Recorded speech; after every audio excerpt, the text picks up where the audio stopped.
All right, I just want to make this public service announcement to those of you who are looking out for jobs or wanting to change your job.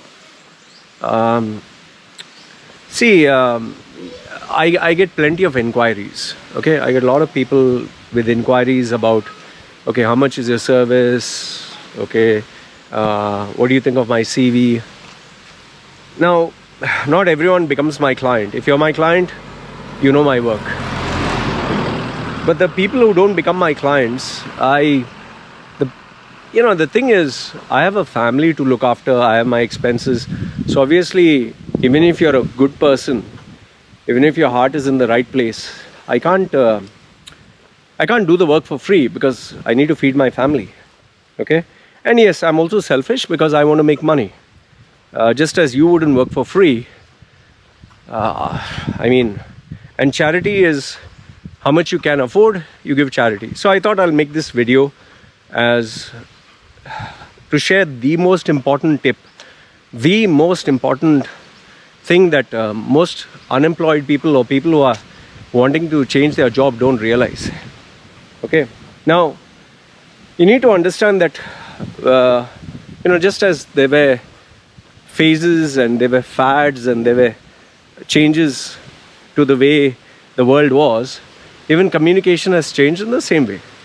You remember once upon a time how formal letters were.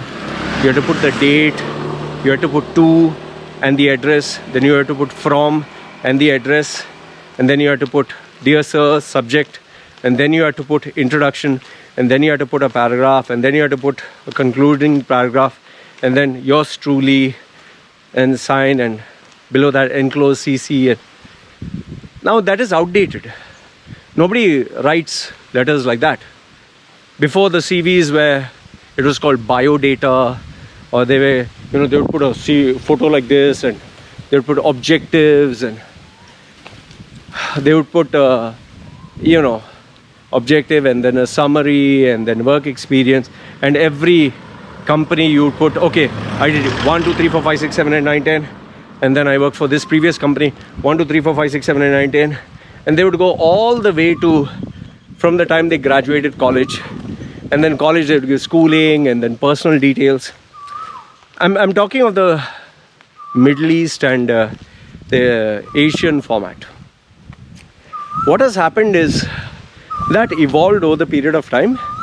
People started using fancy words. Then came the dawn of colors. Then came the dawn of designing.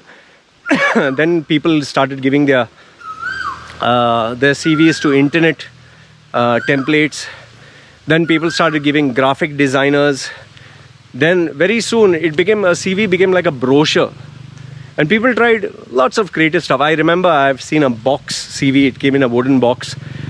People have even gone to the extent of putting a billboard, hire me.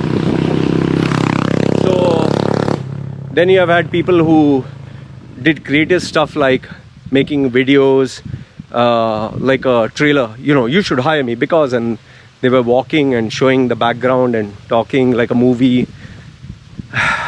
People have made a circular CV. They made various things like a flip chart and all that. Okay, flash animation. So people have tried various things. But now, unless it is related to the creative industry, all these gimmicks don't work. It's gimmicks. It's nothing but trying to get attention. So now, during the boom period, until you could say, see, we have gone through multiple recessions. Okay, we went through 9/11, that is the terrorist attack. Then we went through a housing bubble crisis. Then we went, before COVID also, there was a recession that we are looming towards. And now COVID. Now COVID has totally decimated the world economy. Completely, very badly. So now what happens is so many people are still applying with the same old format. And what is the same old format? I'm not talking about objectives. Objectives is any idiot. Whoever writes is still an idiot. People still put the same old format. Okay, I worked in this company. 1 2 3 4 5 6 7 8 9 10. This is what I did. I worked for this company. 1 2 3 4 5 6 7 8 9 10. This is what I did. Now, here's my question to you. You mention everything that you did in your previous company, and then let's say you worked in 5 companies, and each of the companies you put 10 things what you did in each of the companies. Now here's my question to you. What exactly is the use of this?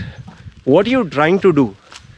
Your answer will be, Loy, we have to inform the person what I've done. Fine. And then some of you trying to be extra smart, accomplishments. Oh, I accomplished 70% of the sales, 3.6%, I brought the cost down to 6 million, or I saved the company $100,000 annually, or I compiled the entire database, I made it in a virtual library. Then what else people say?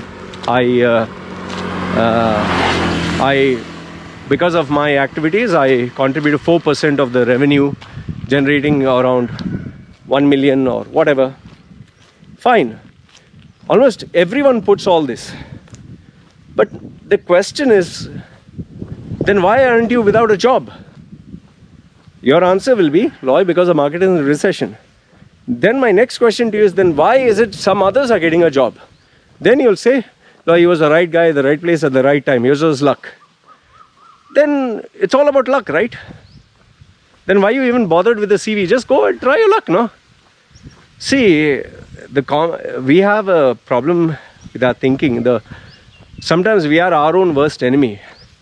When you want to satisfy a bias, or you want to prove yourself right, you will give all the reasons to prove that statement right. But if you are looking for a fact, not the truth, a fact, you'll realize maybe there's a possibility you're wrong. See, you get lucky only if you do the right things. As you do more and more of the right things, you get more lucky. For example, how do I get clients? I wouldn't get clients if I do the wrong thing. I'm doing something right, that is why I get clients. And I work hard towards doing more of the right things. Like for example, this video. Why am I sharing this secret with you? Because it's a direction towards my brand. See, those who have to pay me will pay me. Those who are freeloaders will look at this video, and I'm not saying it in a bad way. I'm saying you don't want to pay me money. So that's why I'm giving this to you. See, the statement is very simple. And I'll give you as an example so it makes sense to you. And I've given this example to all my clients. I'm staying on the island of Samui. It's an island. It's 800 kilometers from the mainland. This is a small island. Now on this island, there are Thai locals, and there are foreigners. And the foreigners are majority Westerners. Okay? And then in the foreigners, you have 2 categories. One is the singles, the hippies, who believe in smoking, drinking, sex, and sleeping on the roads and whatever, hippie life. And then there are families or retired people who just retired away from the corporate world. They want nature. And Thai people just do their farming and basic business. Now, let's assume me. I've come down here. I'm a chef. Okay? I'm a cook. I'm a chef. I cook Indian food. Now let's assume I went and gave my CV to all the foreigners and all the Thai people, and I tell them, I am an amazing Indian chef. I know Indian food, I know tandoori, I know South Indian food, I know breakfast, lunch, dinner, I know how to make roti, I know how to make chai. Okay, fine. I give my CVs to every restaurant. Maybe there are 400 restaurants, I give all of them. And I sit and wait. And I don't get a single response. Then I wonder, like, what the fuck, you know? I'm an award-winning chef. I've won multiple awards. I have 20 years experience. I'm very good. My CV was made by a professional. Why the fuck am I not getting a job? So finally, out of desperation, let's say he contacts me and says, hey Loy, man, I gave this CV everywhere and it's professionally made and I have award-winning experience. I'm a award-winning chef. And then finally what I do is, I say, okay, I'll get back to you because he booked my service. So what I do is, I do research. When I do the research, I come back to him and I tell him, I know what is the problem. So what is the problem, he asks. The problem is, number one, we live in Thailand.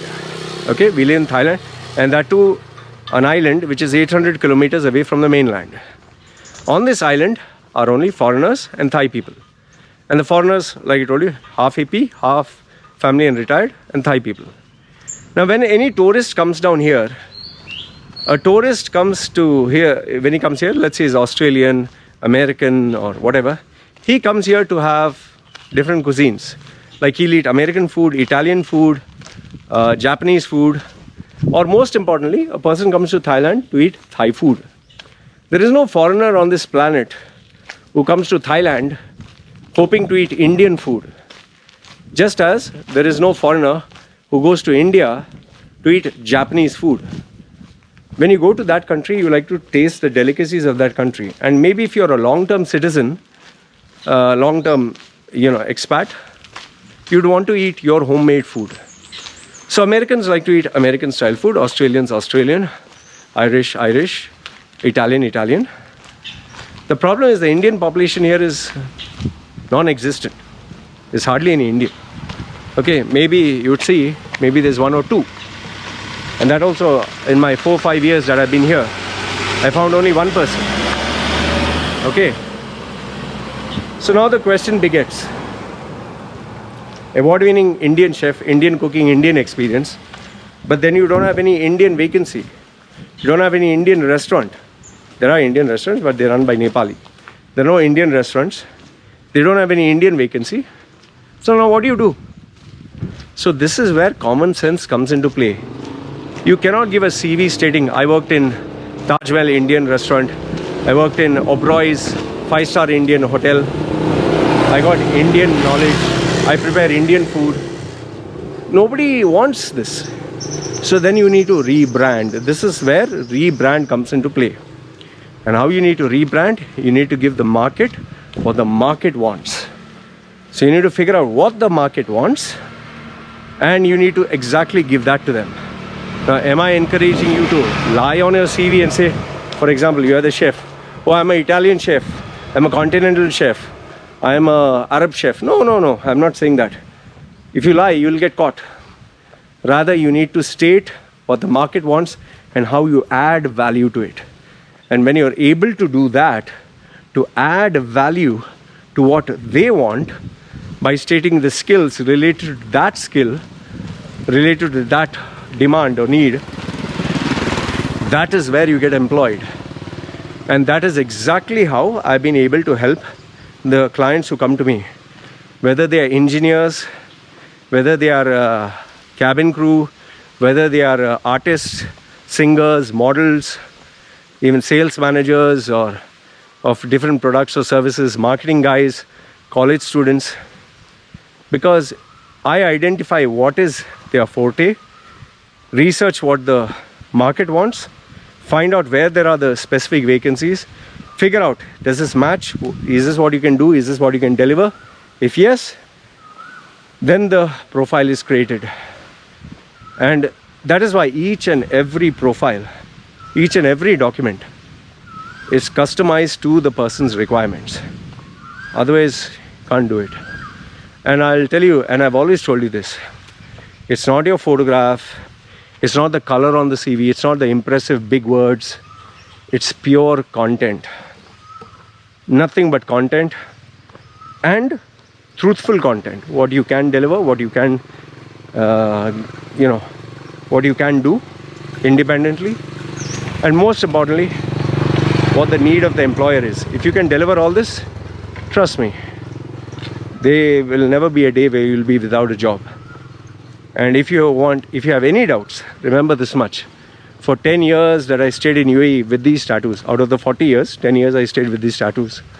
Not a single employer, not a single one, asked me my CV. Not a single one.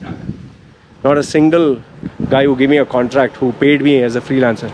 Not a single one asked me my education, my experience, my CV, nothing. It was just my ability to sell. In the next video, if you're interested, I'll share with you the art of selling. How do I do it? If you're interested, put your comments down below based on the number of views and comments and engagement. If I find it worthwhile, you'll get to see the next video on the art of selling. So I hope this video added some value to you guys. like always, I tell you, I wish you guys all the best. I don't have any bad intentions, but end of the day, I'm a businessman. I have a family to support. I can't offer services for free. So whatever I can do for free, like this video, I'll do it. Just give me your support through my work online. Appreciate. Okay? You guys take care. See you, Ciao.